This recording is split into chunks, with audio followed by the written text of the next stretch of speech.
closer to the screen? Your voice is sounding soft and it's cracky. Yeah. Once we, if there is any change in the policy, yes, there is a certain change. And that change lies in the details that we have written. Secondly, about the doubts relating to implementation of child care. Now, the first thing first, what has been written in the policy is mother tongue oblique regional language. If you see at all places, we have written mother tongue oblique regional language because many states have many different languages. For example, Jharkhand, where I come from, there are certain tribal areas who have their language in Santhali, are Hindi speaking areas, and there is a certain area which was other part of Orissa, but in the state reorganization, that part was made, was included in the then they had modern part of Jharkhand. And the people there speaking Oriya, their books come from the government of Orissa. So that flexibility has been given by this policy, term oblique regional language. So while implementing this issue can be easily resolved because we have, firstly it says preferably, it is not mandatory everywhere.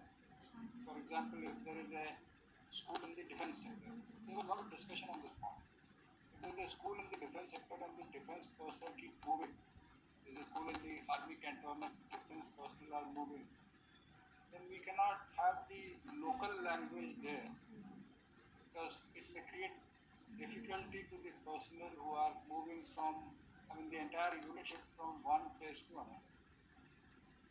So, mother tongue and that can be easily decided at the local level. What is important is the micro planning, but micro planning not from Delhi, it will have to be done at the district or the sub district. Secondly, teaching of English. I mean, people are presuming that the teaching of English will get discontinued. We are talking of medium of instruction. Medium of instruction will be up to grade 5, will be in the mother tongue or the regional language. But as a subject, supposing mother tongue teaching is in Urdu, there are, I mean, let's take example, Hyderabad may be having some areas where they speak Urdu, other areas where they speak Hindi. So they can have their teaching in the medium of instruction in one language, and they can have the other language as a subject. They have either Telugu or English or whatever other language they wish to have. So that this policy gives immense scope and flexibility. The flexibility is there. It is not a very straight jacket, one size fits all, that everybody in Jharkhand will have to study a tribal language or they have to study Hindi. That option is there at various levels how to be broken. Thirdly, English speaking schools that you said, their number as of now, although it is 85% in the government sector, anyway have the local or the state language. This is, but their enrollments are only 50 to 55%. So for the other 45 who are going to the quote unquote English medium school, some parents of course are very worried that their child is in grade 5 and 4 and what will happen. As I said, the change will be introduced from grade 1 or maybe from the Anganwadi, that is from the school. So the change is, I mean, those who have already reached a certain level in that 5-year group, that is up to grade 5, they will not be asked to again relearn. So the new system starts with the new batch. Say even in the higher education, the new system of multidisciplinary courses and entries will come from the new batch of 2021. We cannot apply it retrospectively. Similarly, for the mother tongue up to grade 5, that will be from the new batch and it's not from the exit.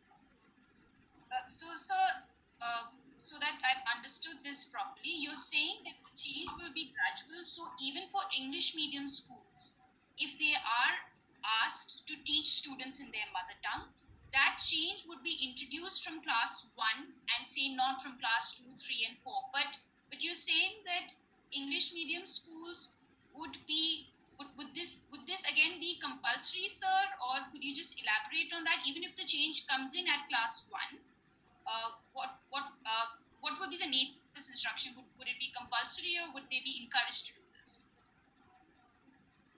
No, we are not going for a compulsory model. As you read the entire policy, the policy at every level we want to give a choice. So if you have say 12 schools in one locality, and this question was asked to me earlier also. Say if we have 12 schools of central government, let's not talk of state government, central government, if we have 12 schools, Hmm. some of them are also running in shifts. Hmm. So we can have one shift for a certain medium of instruction, the other shift for another medium of instruction.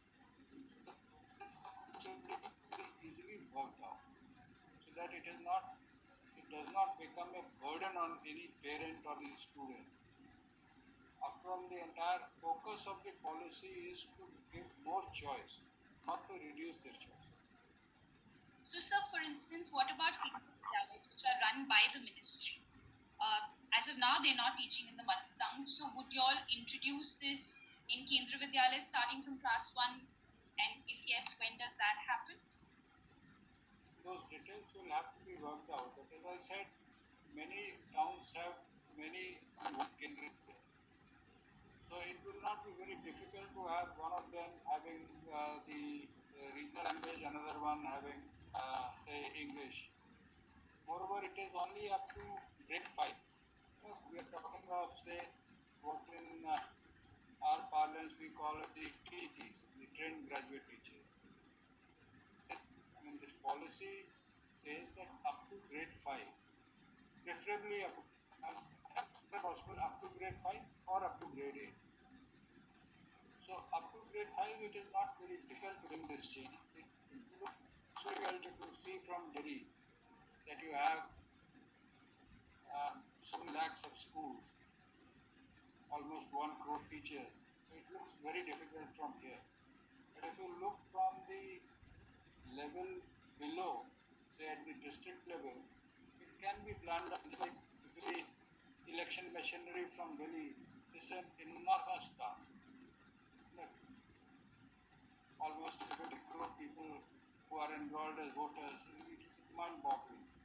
But the actual work, it is broken down to the constituency, below the constituency. So it is not so difficult. And particularly if we introduce it in a systematic manner, like from grade 1 or even from the pre-schooling, it will not be difficult. Okay. So, what about the issue of migrating population and multilingual family? The issue of child's mother tongue, home language being different from the regional language. For instance, if a child has a Punjabi father and a Malayali mother, I mean, how do you try and implement this recommendation with regard to using mother tongue as a medium of instruction? This briefly, and then I'll move on to other issues. This all again, after all, they have some home language. Every family would be having some home language. Sorry, sir. Go ahead. Every family has some home language, and it is not very difficult even for migrants. Let me just share with you. I read some time back that the board exams of Kerala, the child who stood first was actually a child belonging to a migrant family from the Bihar. So the difficulty that we perceive here is actually not that difficult when it is implemented at the ground. Say some schools which are in the area which cater mostly to the migrant workers. Say in Gujarat, there would be some areas which have migrant workers, and they can have Hindi instead of Gujarati. Because if you go down to the locality level, say in Surat, there will be some areas which have 4 Gujarati, then there will be some areas where you have the migrant workers come. And that particular one or two schools where you have more migrant workers or the families, that can be in a different way. So, but sorry to interrupt you. What about, say, cosmopolitan cities like Delhi, for instance? Where you won't really have a community in certain pockets. There are people coming in and living in Delhi from across the country. So, what about, say, a city like Delhi? Here also, people who come and work here, by and large, you will find that they have some local speech. It's not totally alien. People in Delhi are speaking English. It's not that alien. They are using a language which a young student, if he or she starts in a home language or the regional language or the local language, he will not find it very difficult. And as they say, exceptions prove the rule. So there will be 1 or 2% exception. But if you take 99%, they will be having either Hindi or Punjabi or let us say people from South India who have come here. Earlier I was posted at there was a separate Tamil school because the engineering corporation and various public sectors there, there are a large number of hostels coming from South India. So this type of arrangement is there even now. Even now in Delhi, you have schools who have who are having students most from Malayalam background or Tamil background. Those exist. I mean, GLTA schools are still there today. So there is some issue with the sound. Your voice is cracking and it's not loud enough. Is there anything that can be done to fix that? The voice has been cracking in between, so we were losing out a few words in between. Uh,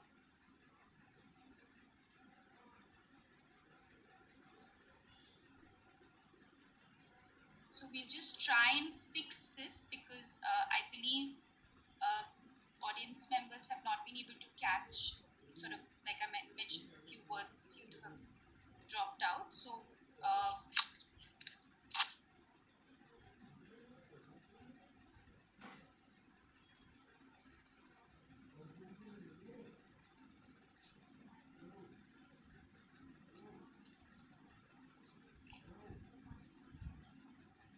just please be patient with us. Give us a minute. We're just fixing the problem with the audio.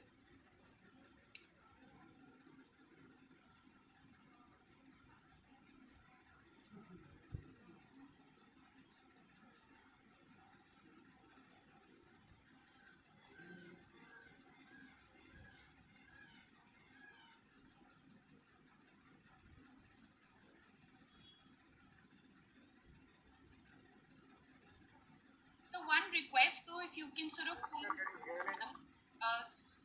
okay, so this is closer to you. Yes, I think this is better. Right. So I will move on to the next question. The policy, sir, talks about moving away from and this is related to school education. The policy talks about moving away from high stakes examination, but it also says that we will retain board exams, class 10 and 12 board exams in the current form. But at the same time, the format of the entrance exam, there would be changes in that so that we can try and discourage the culture of coaching. So there seems to be an overlap on the importance given to boards as well as common university exams. We're just trying to understand that is it not possible, say at least for the centrally run institutions, to admit just based on the board exams so that schools can teach what is more relevant and frankly, are we getting better doctors or engineers just because we have just because we have entrance tests? The real issue is, can you hear me? Yes, I can hear you. Can you hear me? Yes, sir. You see, the issue is that there are a number of boards.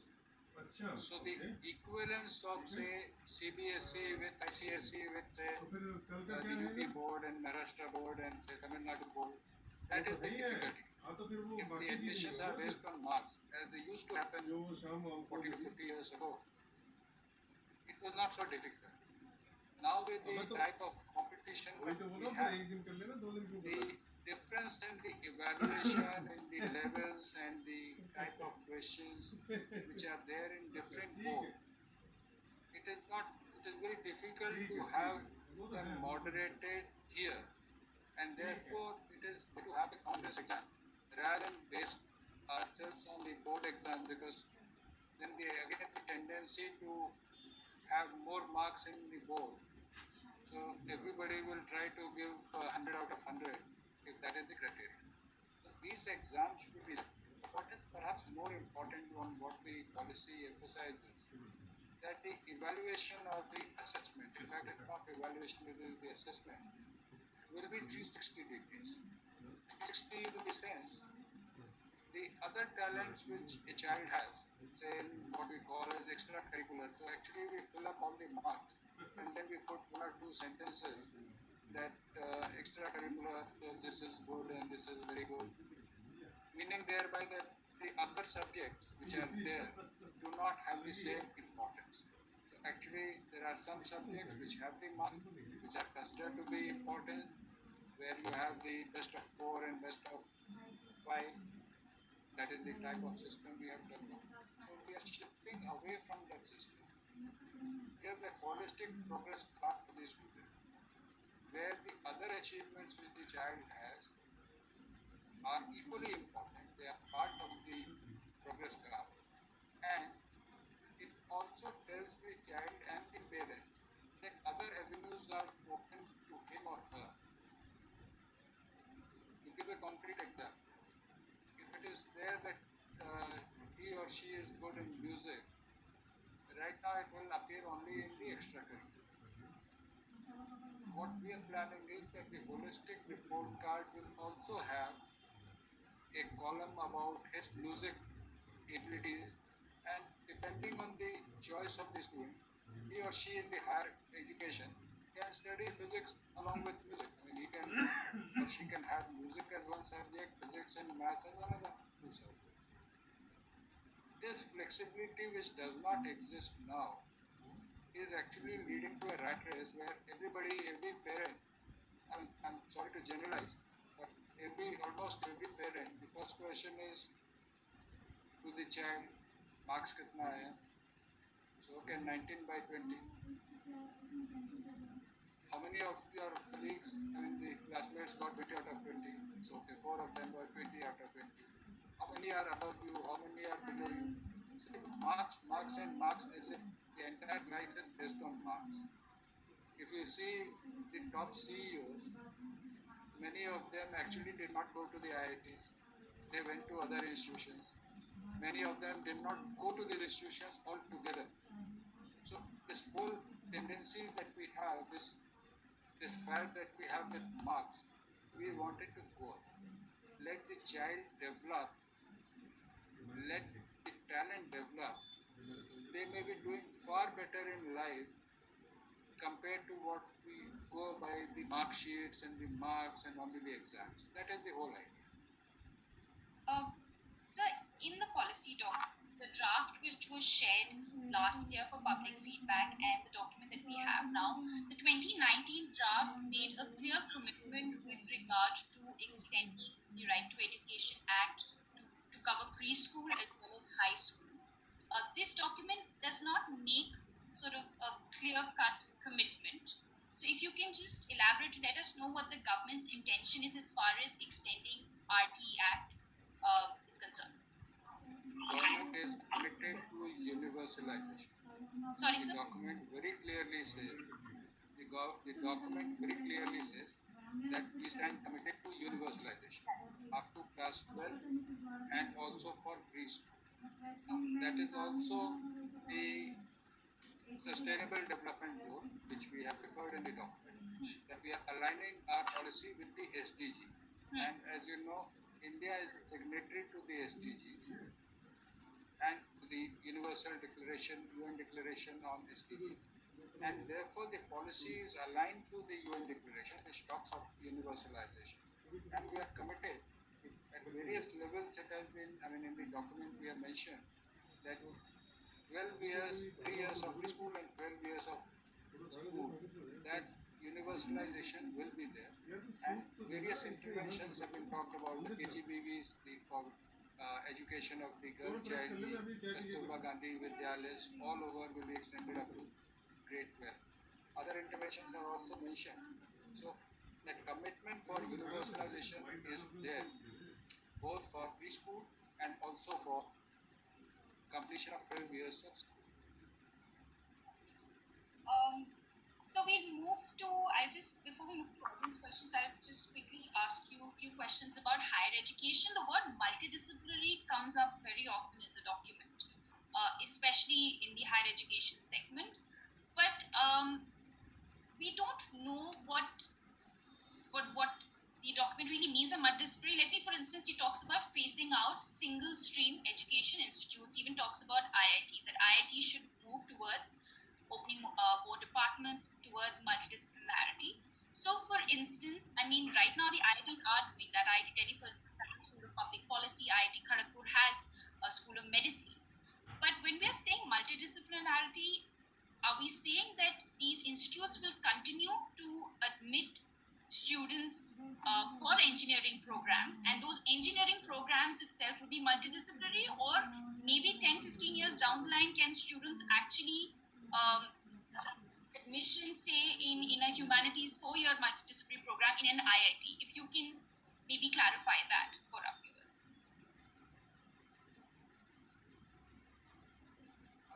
I must have read because there was an article in Indian Express on this very subject on the op-ed page. I was reading the op-ed page in the morning. We call it the editorial page. There was an article referring to the policy and to the. You see, multidisciplinarity will go much beyond, and that will be that not only the institutions become multidisciplinary, the students have a choice. And next phase, right now we will be the exit, multiple entry and exit and flexibility that we are talking about. Once it stabilizes, say by another 3 to 4 years, then we can even have a system where you can take 4 courses from DU and 2 courses from IIT Delhi and say 1 course from GMU. And why not? If we have this system of an academic bank of credit, if the credits are standardized, say between Delhi University, JNU, Jamia and IIT, then it is always possible to even take course from the other issue. So the system of education hubs that we have been talking about, one of the most difficult things has been that while one may acquire knowledge at the other issue, their grades cannot be added because the grade point systems in different institutions are different. Once we are having some sort of a standard grade point system and we have the agreement between the institutions that all those who join this academic bank of credit and who have the standardized credit system, they will also be able to exchange credits. So it will even be possible, particularly in the online courses, that a girl who has joined, say, economics or let us say BTech in IT Delhi takes 2 courses in economics from the university. But they are online courses. No movement is required. Online courses are permitted up to 40%. So this sort of because this system will take time. I mean, first we like to stabilize the system of exchange and entry and exit within the institution. Once we are able to do that within the institution, then we can even extend it to across the institution. Supposing somebody's parents get transferred from Delhi to Chennai, if there is some agreement, then the person need not stay in Delhi or Chennai. They can take their credits and go to some college there. But that is, of course, a little distant future, not so distant. Maybe another 5 years down the line, we could be having this. So the policy talks about the overarching regulator, which is HECI. what we want to understand is, I mean, the argument given in the document for setting up HECI is that, there is a conflict of interest, there is too much concentration of power in bodies like UGC, AICT, and that there is an overregulation in higher education. What stops the government from implementing all of these reforms in under the current structure? How will sort of dissolving two bodies and replacing them with an overarching regulator, how does that guarantee that the problem of concentration of power or over-regulation doesn't happen then? And why can't these reforms be implemented under the current structure itself? I mean, if the idea is to not regulate so much, UGC and AICT should try and give more autonomy to the institutions. So, how does HECI help addressing these problems, and why can't these be implemented under the current structure? See, I would like to answer it in 2-3 parts. Firstly, current structure has evolved from the earlier policies. Until unless we change the policy, this question will arise. For example, AICT was set up under the earlier policy. We cannot, I mean, like the Delhi University 4-year course which was introduced sometimes in 2010, one of the biggest problems occurred because the policy was 10 plus 2 plus 3, but the university was having 10 plus 2 plus 4. So it is always better to have it in the policy. Of course, policy recommendation is not a substitute for parliamentary approval. After all, this change in the structure will require approval of the parliament. We'll have to draw up a bill. So this is the, let us say, administrative and the legal side. The other side, which could be the academic side, will be that until and unless we have what we call as more transparent system, and what we have said, instead of inspections, the new system will be voluntary self-disclosure based, online self-disclosure based transparent system. So the second part that you are mentioning, how the change will come. The change will come not by replacing one institution by another, replacing one bureaucrat by another, replacing one chairman by another. That does not change the system.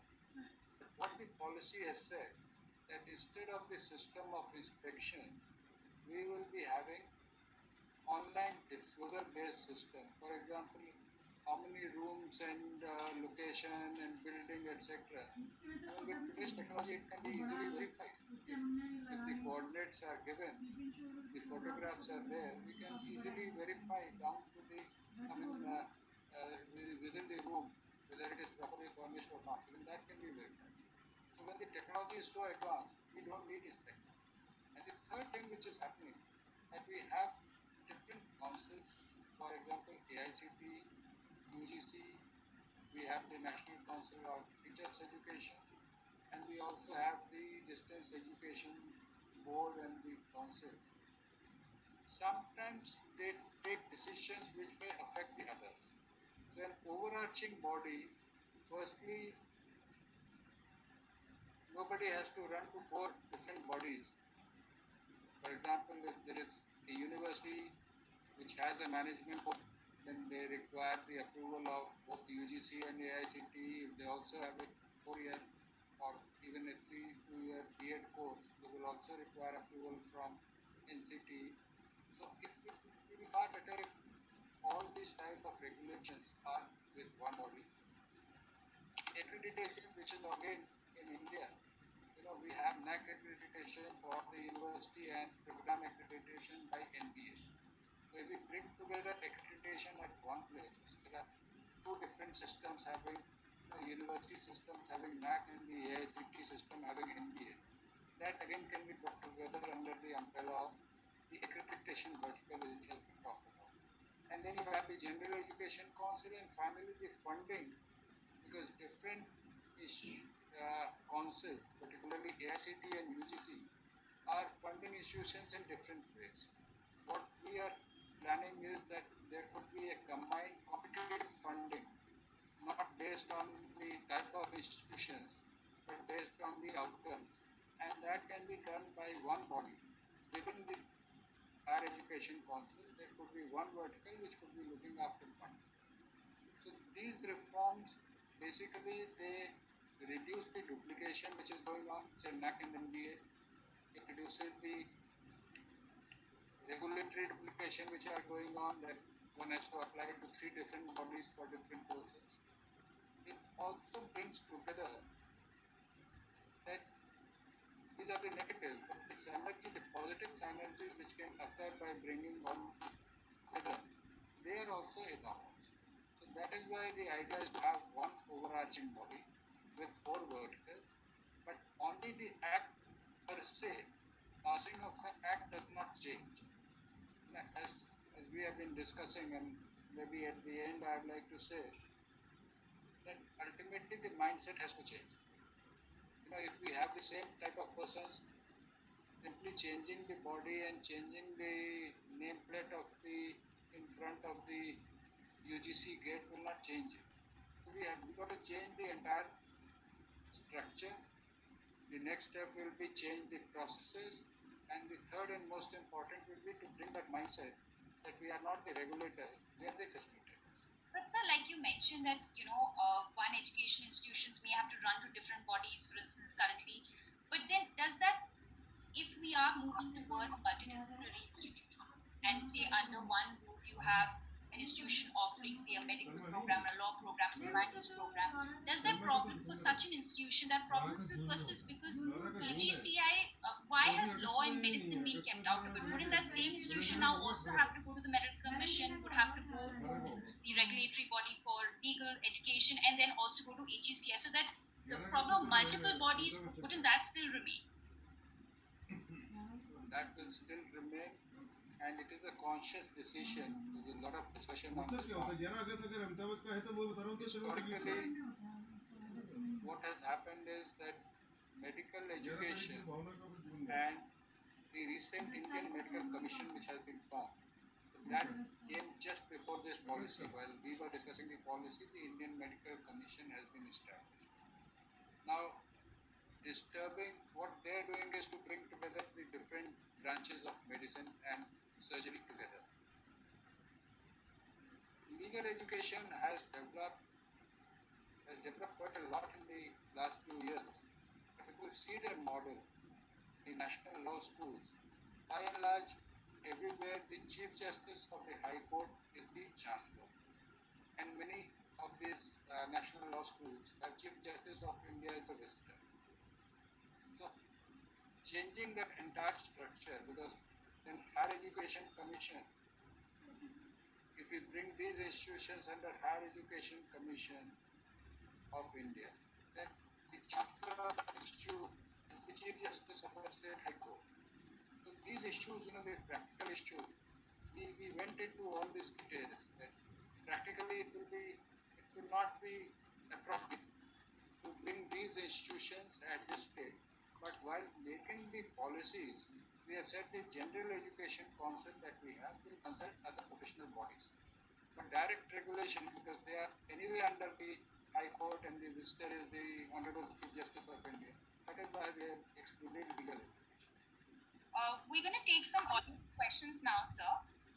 Can we Yes. connect to Anamika Srivastav? Yes.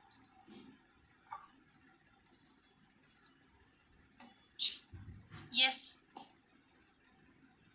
Anamika, go ahead. Sir, the new education policy proposed to establish school complexes because they feel that the schools with very small enrollment, that is maybe less than 20 students, they seem unviable. So they'll be establishing school complexes. So my point is that for a country where like India, where universal education is still a dream, so how far is this justified to give more importance and more priority to enrollment than the accessibility? You are very right. This was discussed in detail. We discussed many times. On one side is the access, the other side is quality. Most there are two teacher schools, and if one of them is absent for some reason, then you have one teacher for about 40 students, but the number may be 40, but actually they are spread across different classes. So you have, say, 10 students in class 3, another 10 in class 4, and you have one teacher who is actually teaching all of them. The school complex will solve this problem, that you have more number of teachers, better resources. For example, the sharing of resources could be there in the schools. The negative side is, what about the distance which the child will have to travel? Say in the hilly areas, particularly I'm talking about hilly areas or the tribal areas, say in Jharkhand or say Chhattisgarh, Uttarakhand, say Himachal. If we make a school complex which is 8 to 10 kilometers, that may affect the child in a very negative sense, that traveling, even if there is some bus or some transport which is made available, the travel time for a small child will be not less than an hour in the morning, another hour in the afternoon. So that is why we have not made it compulsory, but we have said that preferably where you have large number of small schools, particularly in the areas, they can be brought under one complex, so that sharing of resources and having more teachers in that school complex will help increase the quality. So a fine balance has to be maintained between quality and accessibility. Of course, as you said, in the far off areas where the transport is not available or the schools are very far off, we will have to continue with very small size schools. I mean, to again give an example from the election side, there are places where there are only one voters, but an election booth is open for one vote.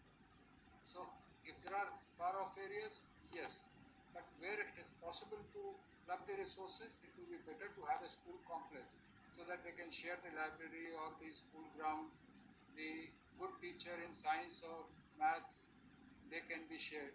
That is the whole idea. Can we connect to Rajesh, please?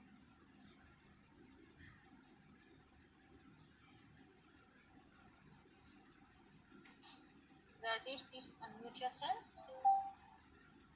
Hello. Yes. Can I ask the question, please? You can. Please go ahead. Yes. In previous academic structure, primary education started at the age of 6 years. Pre-primary education was not mandatory.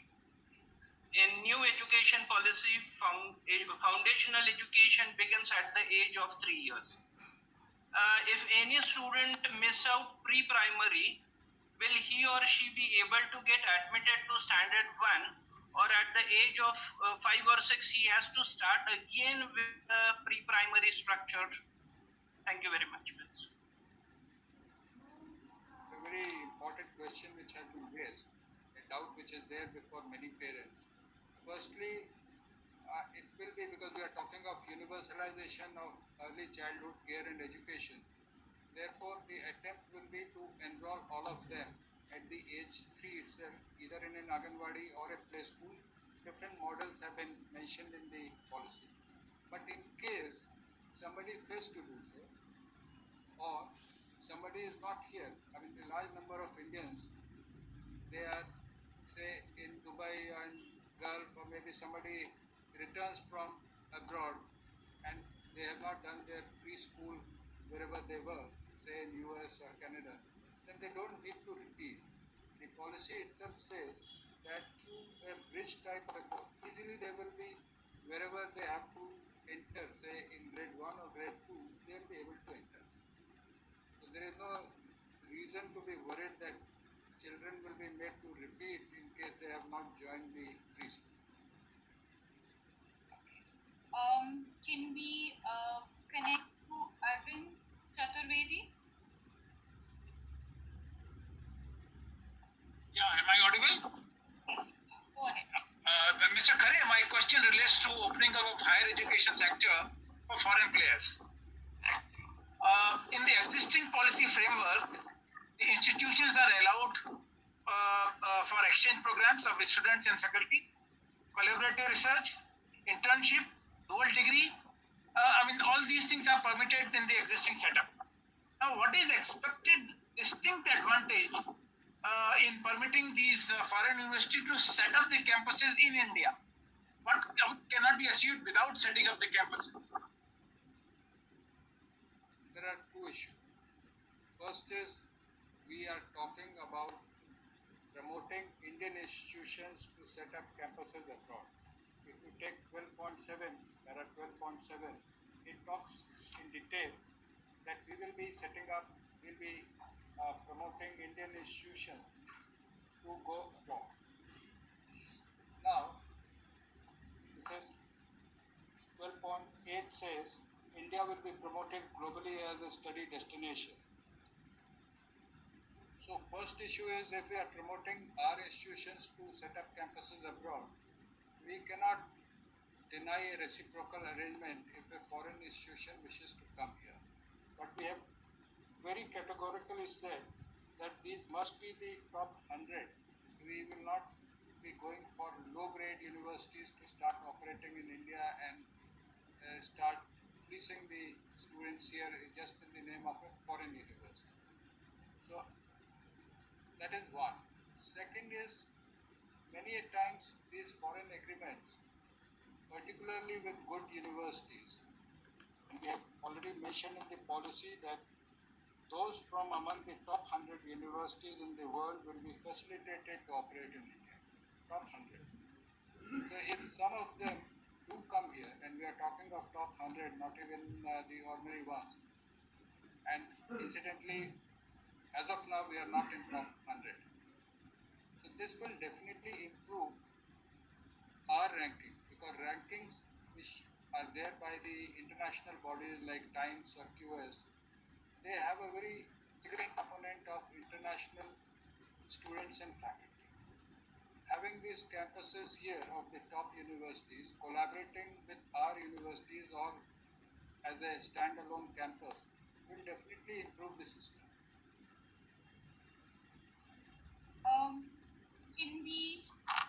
Can Prashant Nikam ask his question, please?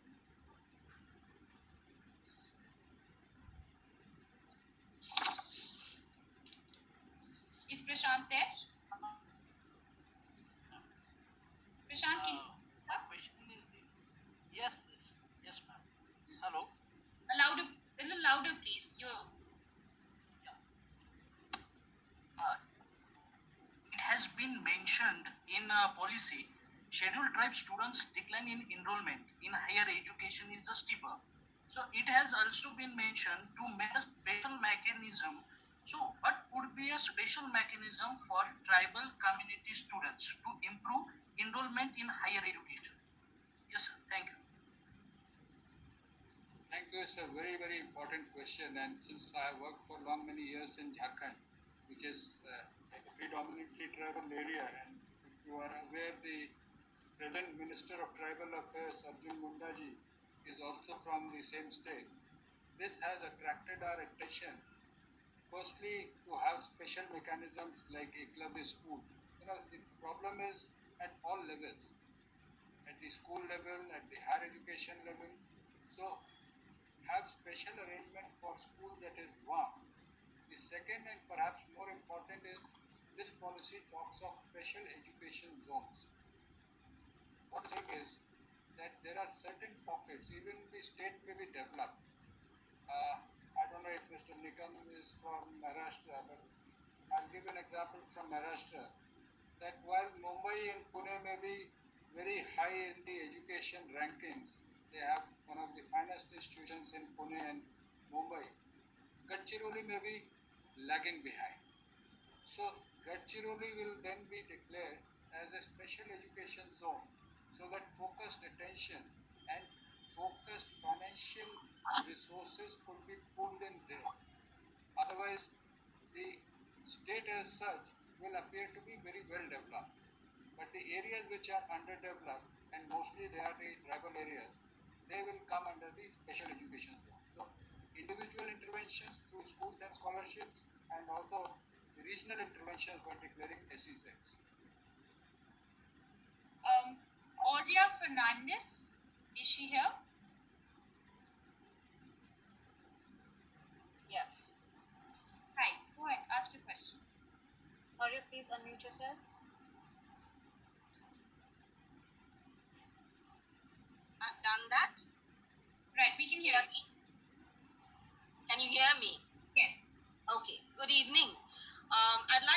ask you, sir, how would a two exam policy work for standard 10 students? Wouldn't it increase the stress factor twice over? Could you repeat how will it increase Yeah. the stress? How would a two exam policy be? If there's a mention made that standard 10 students at that level, the board level, can go in for two exams. Now, wouldn't that increase the stress factor for the student? No, let me just clarify. The student is appearing only in one exam or the second exam if he so desires. This is the choice being given to the student. Like, for example, SAT and GRE are held twice a year. Even the JE exam is held twice a year. So, the student does not have to appear twice. But supposing the first exam, the student could not do well, or in the first exam, the student fell ill, and now the whole year is wasted. So that is why we are having the second exam.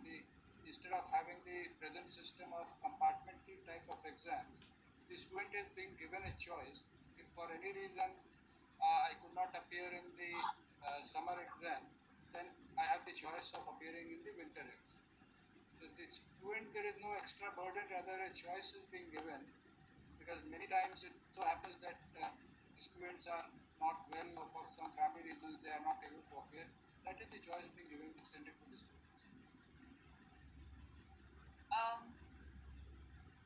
Is Modini here?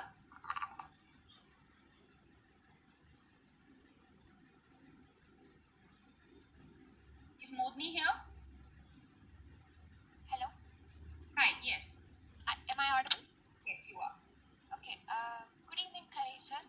My question would be what would be the effect of this new NEP policy for work integrated learning programs in higher education? For example, we have the BITS WILP program, some programs by IIT Madras as well. So, any guidelines or points for the work integrated learning program? Are you from BITS? Sorry, sir. Are you associated with, are you associated with BITS, with the program or otherwise? No, not yet. Okay. Let me tell you that this problem has been there for quite some time. The work integrated learning program. So if you can just briefly, for the benefit of our viewers, share them what the WILP is. I don't think everyone would know what WILP is. WILP is a program which has been running in BITS Pilani for many years. They have the classroom and they also have the work experience. So instead of complicating, say, WILP, you can say that partly it is the classroom based or the university based system of education. The other part is the work experience. UGC had raised certain objections and BITS was asked to discontinue this program. The Vice Chancellor and the Chancellor, Mr. Kumar Mangalam Birla, have taken up this matter with me, and I had told them at that stage itself that the National Education Policy 2020, when it comes, will resolve all these issues, because we are also promoting work integration, the vocational with the general. The policy clearly says that while BWOC may continue, the general universities may offer vocational courses. So what we call as work experience, that does get integrated in the new policy. There is no distinction between, say, experience related learning or the classroom learning. If I could just add one line here, that the policy focuses on the learning outcomes and not the way the learning, whether it is online, it is offline, it is work experience based.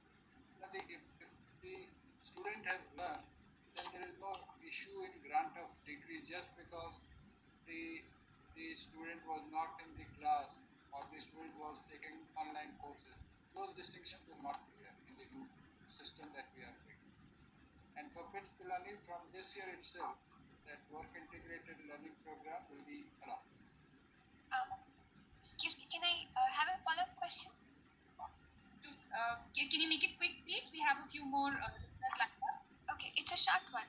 So, Kare sir, are more universities plan to join such a vocational course or a work integrated program? Actually, the policy encourages that, and we expect that more and more universities will be interested. In fact, I'm already getting calls from various universities. They want to know how soon they can enter. And my only advice to them is, before entering, please make your curriculum transparent. Let the students know what they are in for. Later on they should not complain to MHRD or to UGC that so and so we were fleeced by the university. So if that transparent system and declaration is there, they can go. They can have it in 2021, because some of the universities are still taking admissions. They can introduce a course in 2020 batch itself. Is Shayantan there? Shayantan Majumdar? Yes, ma'am. Am I audible? Yeah, go ahead. So I'd like to first of all ask about the 4-year course, which is the research degree program. So you've mentioned that academic bank of credits might be ready by December this year. So will that be applicable for the current final year students as well, and they can get some credits and later join the 4th-year program to get their research degree? Otherwise, in this market, their degree might not have the same value. And so my second question is regarding the empowerment of women and socially and economically disadvantaged groups. So there is a provision of creating a social educational zone, but no very concrete incentives are not mentioned for women and economically disadvantaged groups. So how will they achieve that so that they can be an equal part of the higher education sector? And so one last question would be, is the education ministry... We can't take 3 questions. Let's answer 2. The first question about the fact that the current 3-year undergraduate program students, whether they can actually, in a way, convert their program, from what I can understand, into a 4-year program, you're saying, if the academic Right. bank... Yes. So if you could answer that, please. Let me start by answering a second question. That for women we are having a gender inclusion fund. This a new initiative which is there, that like we have Nirbhaya fund for the security, we'll be having a gender inclusion fund which will focus only on women education.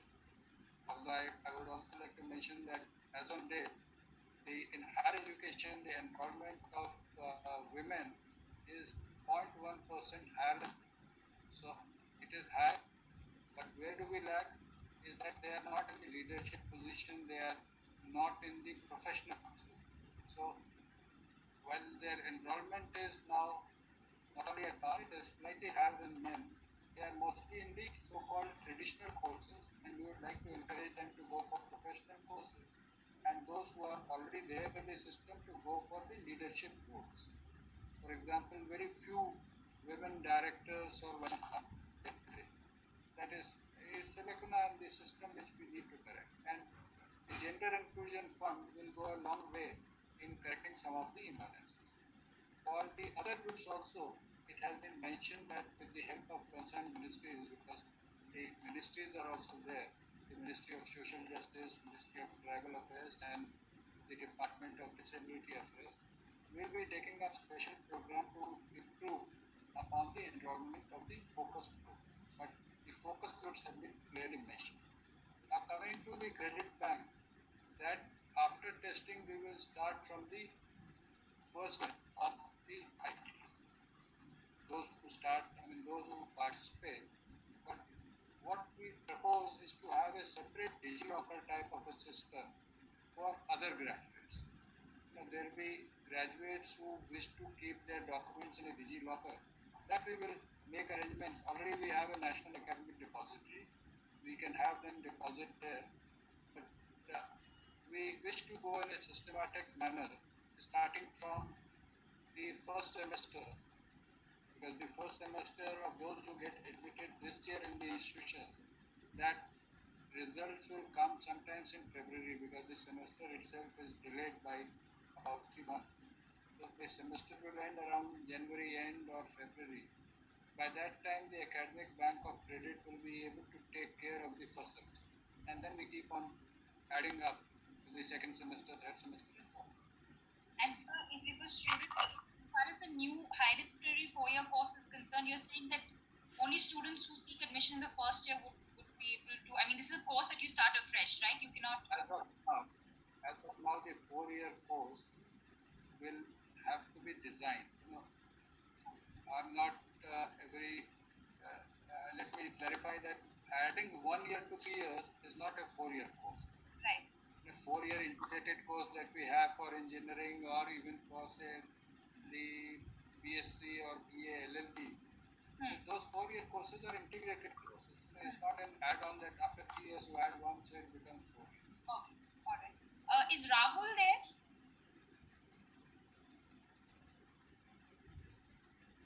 Hello. Rahul, go ahead, and then we'll just take one more. Yeah. Good evening, sir. Unlike higher education and school education, which follows certain rules, regulations, and registration process, we don't have anything like that for early childhood education till now. I mean, both at central and state level, to guide and control preschools or Anganwadi. So, going forward, are there any thoughts into that? Thank you. The policy itself says that 5-year curriculum will be prepared. So that curriculum will be a common. Remember that activity-based learning. So how do you start? What is the starting point, and then what is the end point of the 3 years? At the end of 3 years, what should be the learning outcomes? Then again, grade 1 and grade 2, what are the learning outcomes? That will be there in the curriculum framework. But registration, if we are talking about registration, that we will leave to the individual state because different states have different systems, and having every centralized system may not work because of the diversity. So registration of Anganwadis, play schools, etc., that will continue to be with the state government. Is Rekha Krishnan there? Yes. Go ahead, please. Rika, please unmute yourself.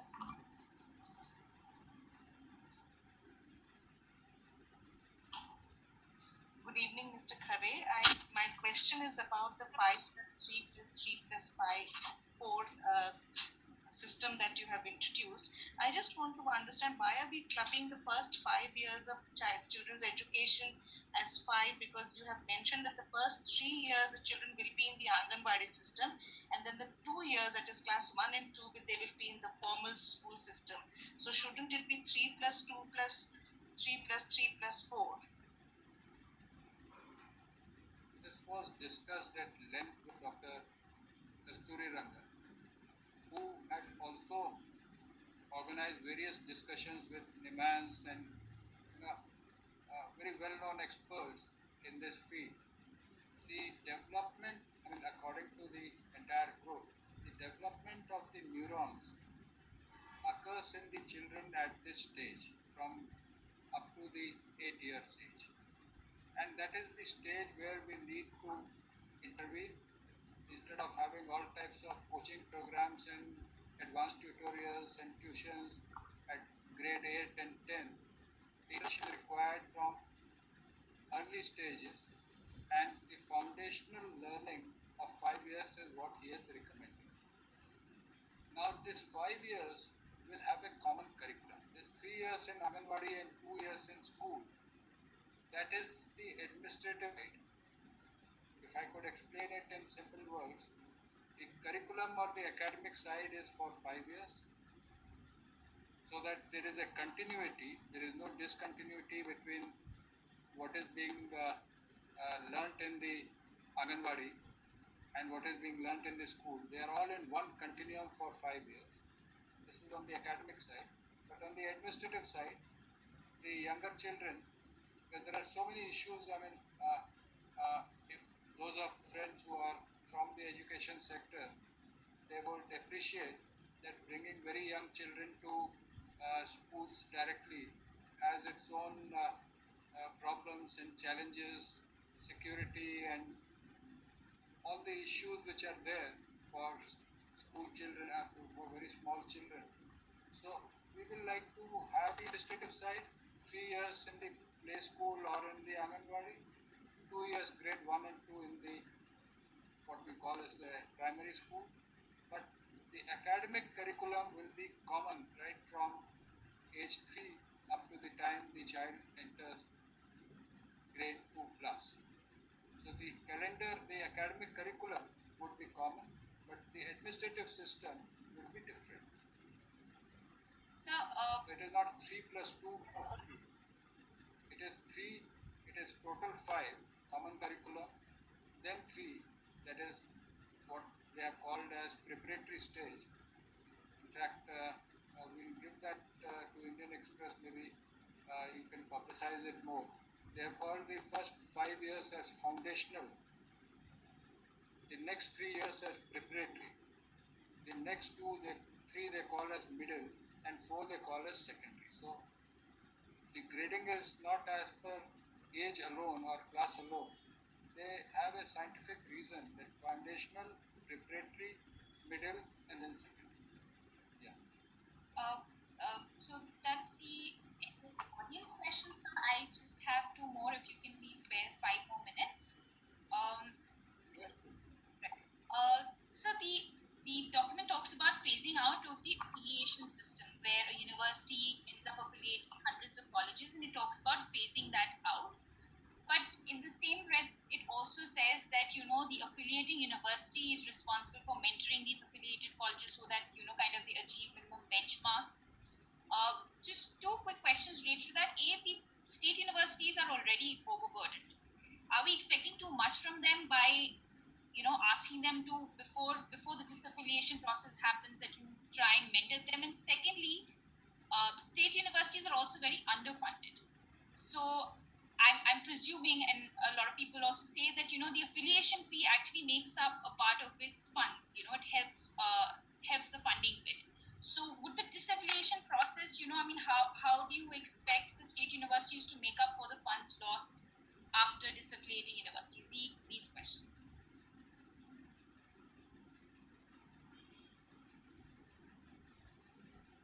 The issue needs to be a little reframed a little bit. More than the funding, the affiliating universities are also overburdened with the administrative work relating to the universities. A university which has say 800 affiliated colleges, I am sure the Honorable Vice Chancellor will not even know the names of the principals or even the colleges. 800 is too big a number to even recall the names of the college. So it is, the policy says that the number of affiliated colleges should be brought down to 3. And of course, that means that new universities will have to be set up. Otherwise, say if a university has 800 colleges, means now 2 more universities will have to be set up so that each one of them have about 250 to 300. And definitely a RUSA type of program will be there to assist the state government. Otherwise, they will not be able to fund the new universities. Secondly, it also talks about graded autonomy to colleges. So the colleges which are good, they become autonomous. Now, what is good and bad will be decided by accreditation and not by, say, discretion of the officials sitting either here or at the state capital. So those who are A plus, the college will themselves treated.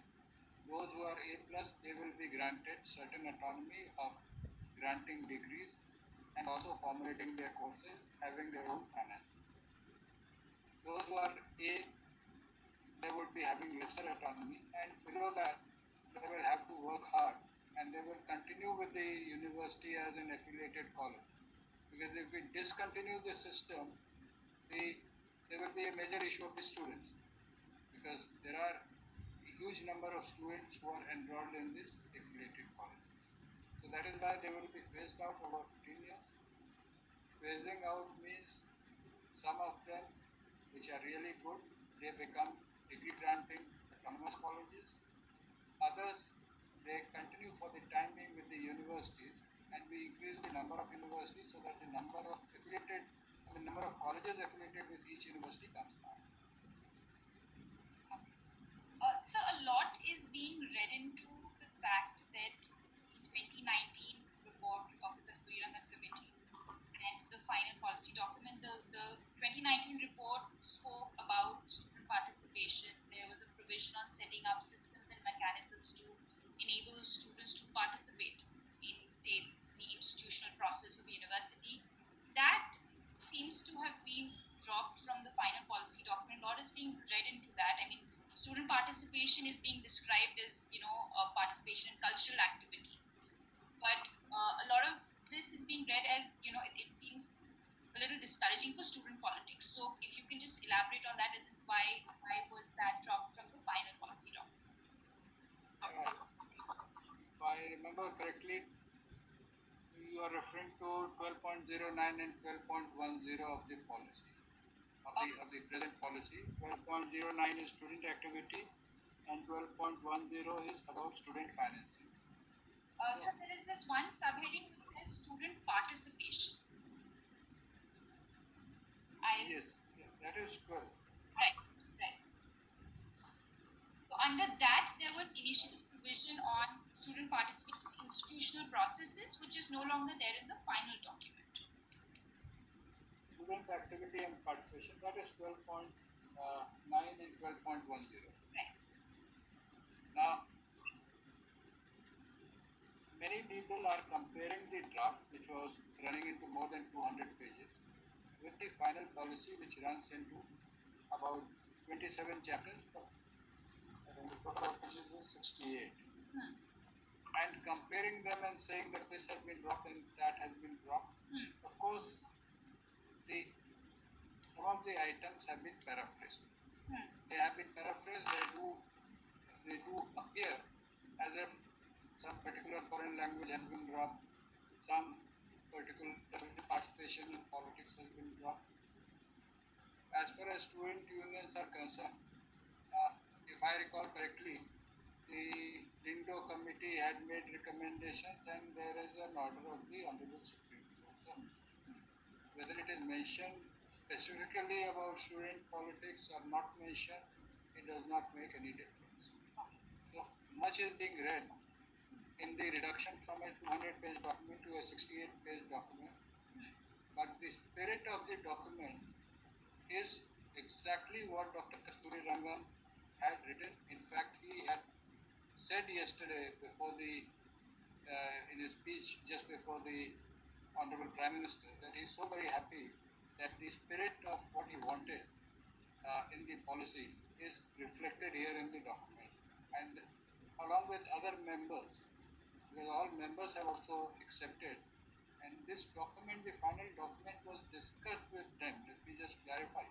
This was discussed with the Kasturirangan committee, with their members. Their suggestions were taken at various levels. For example, Rashtriya Shiksha Ayog is also not there. Right. If you read carefully, Rashtriya Shiksha Ayog, which was there earlier, is not here.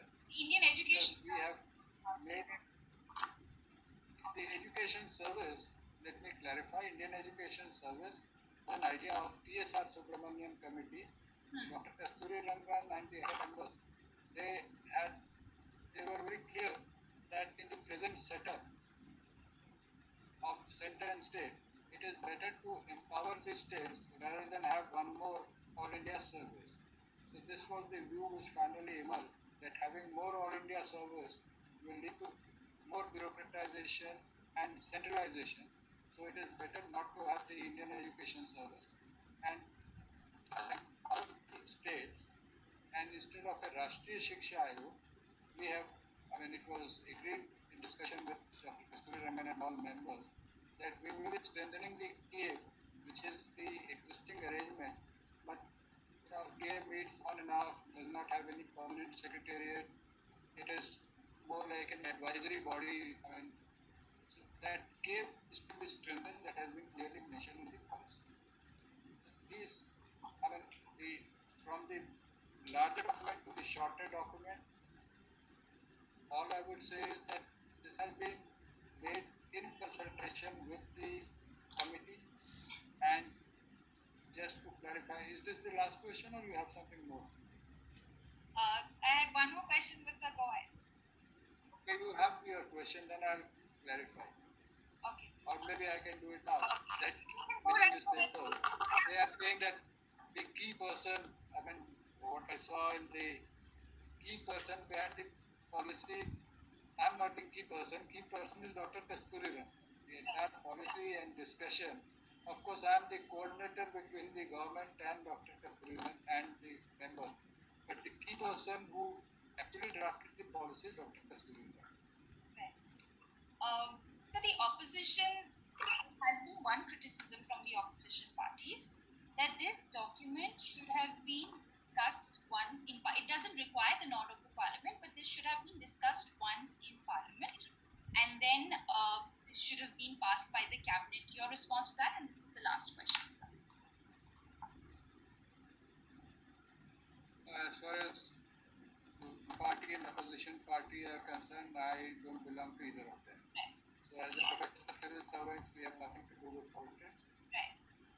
Just for I already presented on 29 July. Sorry, sir, we've lost you. Hello? ये मेरे Can you hear me now? Yes. मुझे झुक के नहीं देखना पड़ेगा The मैं height में देख सकता हूँ Parliamentary Standing Committee had taken a full meeting on this subject. The various drafts were presented there, but final policy document, which is with us, that is the discussion which we had with the Kasturiran committee. Now, what the opposition party is saying, I have nothing to comment on either of them.